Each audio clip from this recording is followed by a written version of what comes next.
Greater Hyderabad Kukatpally పరిధిలోని రామకృష్ణ నగర్లో విషాద ఘటన చోటు చేసుకుంది. గత శుక్రవారం అనారోగ్యంతో శైలజ అనే మహిళ మృతి చెందింది. కుటుంబ సభ్యులు ఆమె మృతదేహాన్ని తీసుకువెళ్లి రామకృష్ణ నగర్ శ్రీ సాయి భరద్వాజ్ అపార్ట్మెంట్లో రెంటుకుంటున్న రూమ్లో తీసుకువెళ్లారు. గడియ పెట్టుకుని బయటకు రావడం లేదు.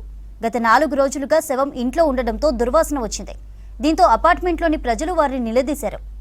ఐస్ బాక్స్లో మృతదేహాన్ని పెట్టామంటూ సమాధానమిచ్చారు.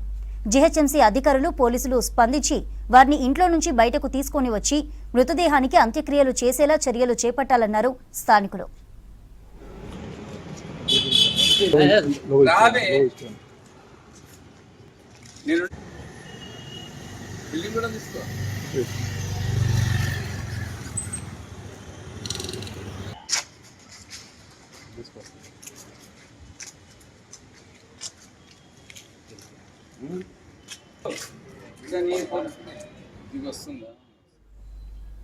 గ్రేటర్ హైదరాబాద్ కుకట్పల్లి పరిధిలోని రామకృష్ణ నగర్లో విషాద ఘటన చోటు చేసుకుంది. గత శుక్రవారం అనారోగ్యంతో శైలజ అనే మహిళ మృతి చెందింది. కుటుంబ సభ్యులు ఆమె మృతదేహాన్ని తీసుకువెళ్లి రామకృష్ణ నగర్ శ్రీ సాయి భరద్వాజ్ అపార్ట్మెంట్లో రెంటుకుంటున్న రూమ్లోకి తీసుకువెళ్లారు. గడియ పెట్టుకుని బయటకు రావడం లేదు.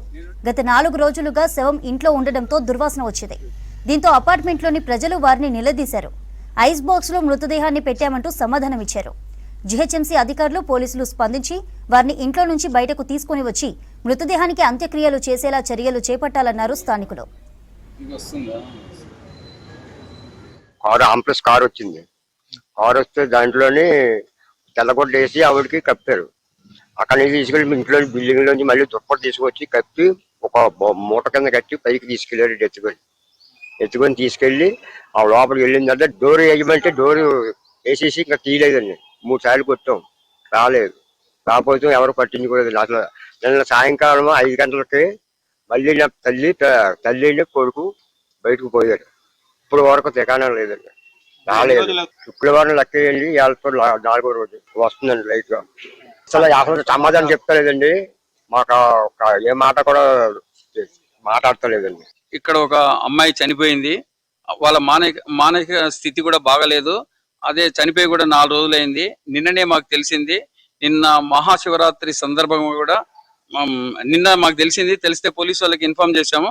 ఈ రోజు వచ్చేసి ఈ శవాన్ని ఇక్కడికి వెళ్ళి తరలించాలని కోరాము. అదే విధంగా వాసన కూడా వస్తుంది కాబట్టి వీలైనంత త్వరలోనే ఈ శవం